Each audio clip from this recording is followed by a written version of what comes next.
आज दिल्ली में साथियों इस कोविड महामारी के बहुत ही भयानक दौर में जब हम एक दूसरे से पूछते हैं, मिलते हैं, फ़ोन के माध्यम से बात करते हैं कि कैसे हैं आप, तो एक डर अंदर से महसूस होता है बात करने से पहले कैसे पूछूं, क्योंकि पता है कि सब ठीक नहीं है, सब अच्छा नहीं है। आज एक दूसरे से दुआएं कर सकते हैं, सलामती की उनके लिए प्रार्थनाएं कर सकते हैं। महसूस होती है वो पीड़ा, वो दर्द, वो परेशानी जो आज दिल्ली की जनता झेल रही है। कोविड महामारी के इस दौरान मैं कहना चाहता हूं कि एक विपक्ष में रहते हुए हमारी जो एक जिम्मेदारी थी, एक हमारी जो प्रतिबद्धता थी दिल्ली की जनता के प्रति, कांग्रेस ने उसे पिछले वर्ष कोविड महामारी के दौरान निभाया है। पूरी जिम्मेदारी से हमारे कार्यकर्ताओं ने सहयोग कर पूरी दिल्ली में मदद का हाथ बढ़ाएं कार्यक्रम में 160 रसोई चलाई, जिसमें लगभग 50,000 लोगों को प्रतिदिन पका हुआ पौष्टिक खाना हम दे पाए। लगभग 75 लाख लोगों को हम उस भोजन से जोड़ पाए। 4 लाख से ज्यादा लोगों को हमने परिवारों को सूखा राशन मुहैया कराया। हमारा जो कार्यालय है राजीव भवन, इसमें हमने अपने ऑफिस को प्रवासी साथियों के लिए, मजदूरों के ठहरने के लिए, उनको वहां खाना, पानी और दवाई की व्यवस्था के साथ पूरा खोल दिया कि वो उसमें रहकर महफूज महसूस कर सकें। दिल्ली के ऐसे प्रवासी श्रमिक और विद्यार्थी जो अपने डर के माहौल में अपने घर पहुंचना चाहते थे, उन्हें 10,000 से ज्यादा लोगों को चाहे रेलवे की टिकट देकर, चाहे बसों और दूसरे छोटे माध्यमों से हमने उनको निःशुल्क उनके गृह तक, उनके राज्यों तक भिजवाया।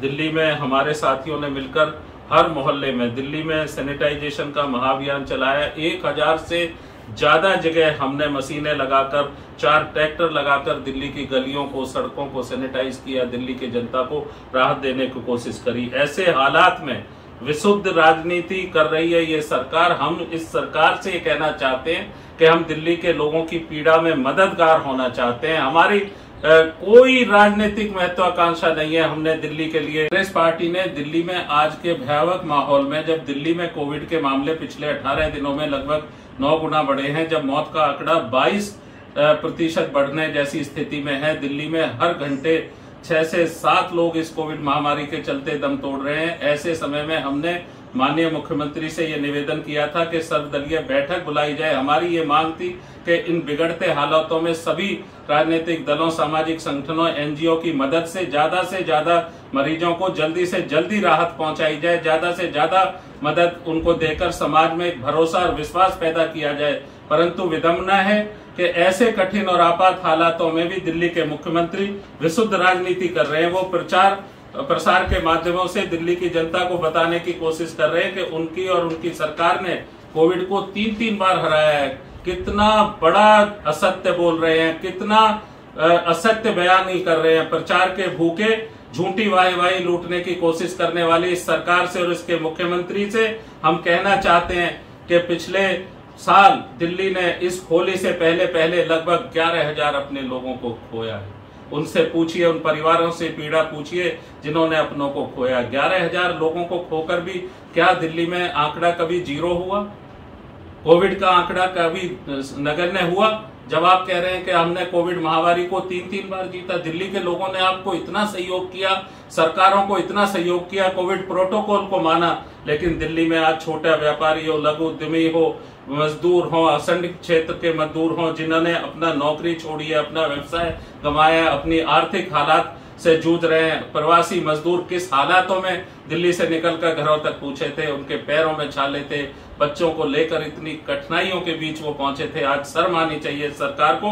हम कहना चाहते हैं कि झूठी पीठ थपथपानी बंद करें और हम दिल्ली के माननीय उपराज्यपाल महोदय से निवेदन करते हैं कि वो तुरंत सर्वदलीय बैठक बुलाएं, जिससे कि ज्यादा से ज्यादा लोगों को जल्दी से जल्दी राहत पहुंचाने की मदद कर सकें और ये दिल्ली की जनता कहीं ना कहीं सरकारों में भरोसा हो सके। हम कोई राजनीति इसमें नहीं करना चाहते। दिल्ली की इस निकम्मी और अपनी झूठी वाहवाही करने की कोशिश करने वाली, प्रचार से भरपूर इस दिल्ली की केजरीवाल सरकार पर दिल्ली कांग्रेस का हमारा सीधा आरोप है कि जब दिल्ली में कोविड का प्रकोप कम हुआ था तो उस दौरान उन्होंने स्वास्थ्य सेवाओं में बढ़ोतरी करनी चाहिए थी, स्वास्थ्य सेवाओं को स्ट्रेंथन करना चाहिए था। दिल्ली में जो मेडिकल और पैरामेडिकल स्टाफ की कमी दिल्ली के सरकार में हॉस्पिटल्स में थी। 28% पैरामेडिकल स्टाफ कम था, 32% मेडिकल स्टाफ कम था। क्यों नहीं उनकी भर्ती की गई, क्यों नहीं नई भर्तियां की गई? क्या कोई नया हॉस्पिटल दिल्ली को दे पाए? कोविड के महामारी के चलते जो स्थिति दिल्ली में पहले उत्पन्न हुई थी उससे आज भयावह स्थिति है। क्या दिल्ली में ऑक्सीजन बेड की व्यवस्था बढ़ा पाई है सरकार?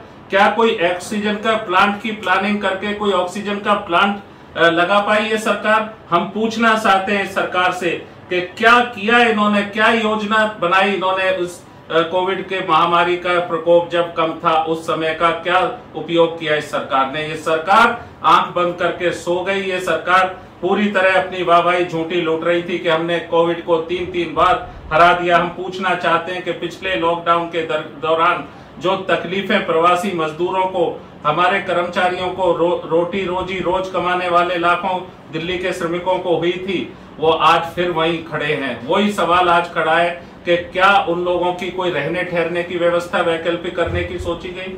कहां से वो खाना खाएंगे, उसकी कोई वैकल्पिक व्यवस्था इस सरकार ने कोई प्लान किया? इस सरकार ने बिल्कुल नॉन प्लानिंग वे में काम किया है। ये सरकार पूरी तरह से एक ऐसी सरकार है जो झूठ पर आधारित है, जो पूरी तरह असत्य बोल रही है। हम कहना चाहते हैं उपराज्यपाल महोदय से कि उपराज्यपाल महोदय आप अनुभवी हैं, आप ये करिए, सर्वदलीय बैठक भी बुलाइए और तुरंत एक्शन में आइए, तुरंत एक अच्छी एक्सपर्ट्स की कमेटी बनाकर दिल्ली के लोगों को राहत दें। हमारे कार्यकर्ताओं ने पिछले समय में दिल्ली में बहुत काम सेवा का किया था। हम कहना चाहते हैं हम प्लाज्मा बैंक भी स्थापित करने की कोशिश कर रहे हैं अपने कार्यकर्ताओं के माध्यम से। हम दिल्ली में सेवा करना चाहते हैं, विशुद्ध रूप से सेवा करना चाहते हैं, बिना राजनीति के। हम मदद करना चाहते हैं, हम आपके साथ खड़े हैं। दिल्ली